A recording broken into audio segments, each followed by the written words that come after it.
राजस्थान में एक बड़ी आबादी नौजवानों की है और उसमें भी रोजगार की महत्वाकांक्षा वाले नौजवानों की एक बड़ी संख्या है जो प्रतिभाशाली भी है और बहुत मेहनती और परिश्रमी भी है।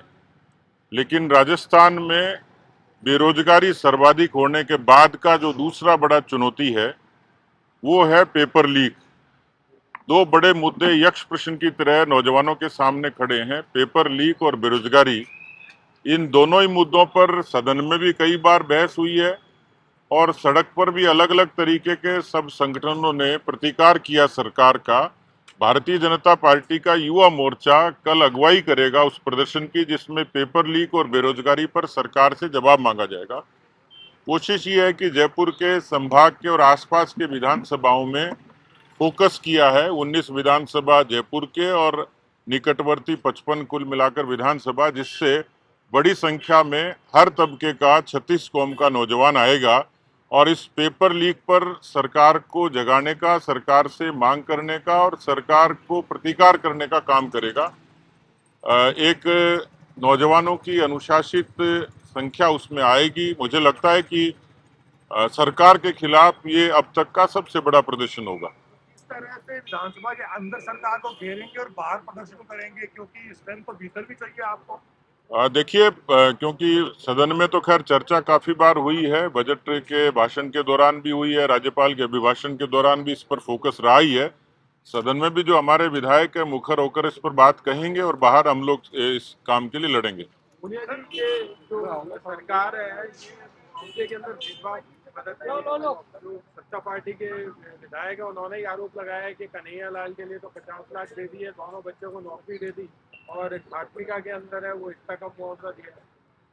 देखिए, इस तरीके का मैं तो, अब उनका आरोप है तो उस पर तो मैं क्या कहूंगा, लेकिन जो इस तरीके की घटनाओं के बाद में जब कोई मुआवजे की बात आती है तो सरकार को तय करना होता है कि सरकार उस पर किस तरीके से संज्ञान लेती है, कैसे सरकार उस पर अपना पक्ष रखती है और किस तरीके से जो पीड़ित लोग हैं उनको सहायता देती है। तो ये तो सरकार का अपना नजरिया है, इसलिए मुझे कहीं नहीं लगता कि इसमें कोई अपीजमेंट जैसी बात है। ओबीसी 27% रिजर्वेशन की डिमांड कर रही है, आप क्या मानते हैं, गुंजाइश है ओबीसी की मांग जायज है?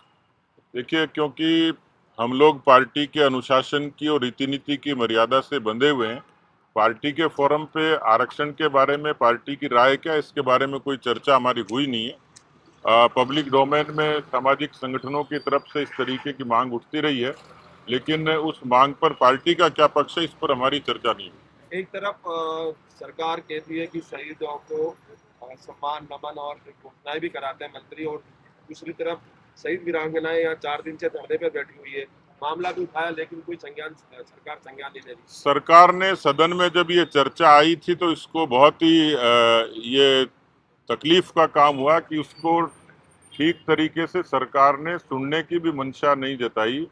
वरना जो कमिटमेंट, जब हम लोग अंत्येष्टि में जाते हैं और बड़ी संख्या में लोग वहाँ होते हैं, उस समय सड़क की, स्कूल की और बुनियादी सुविधाओं की गांव के लोग प्राथमिकता से उसकी डिमांड करते हैं। तो जो जनप्रतिनिधि हैं जिनकी साक्षी में ये चीजें होती हैं, उनकी जिम्मेवारी है कि उस पर एग्जीक्यूशन होना चाहिए, उसकी क्रियान्विति होनी चाहिए। माकोका की तरह यहाँ पे राकोका ला रहे हैं क्राइम कंट्रोल के लिए, आपको क्या लगता है सरकार कामयाब होगी कानून बदलने से या? देखिए, अभी तक तो सरकार कानून व्यवस्था के लिए किसी एक्शन प्लान के लिए केवल प्रयोग करती रही है। धरातल पर सरकार की मंशा कभी नजर नहीं आई कि वो कमिटेड है कि राजस्थान की कानून व्यवस्था ठीक हो। और हम भरोसा कैसे करें कि जब केवल बजट में आपने 3% का प्रावधान किया राजस्थान की पुलिसिंग के लिए, इसलिए उस सरकार से क्या उम्मीद करें कि राजस्थान की कानून व्यवस्था को ठीक करने के लिए वो पूरे तरीके से प्रतिबद्ध है।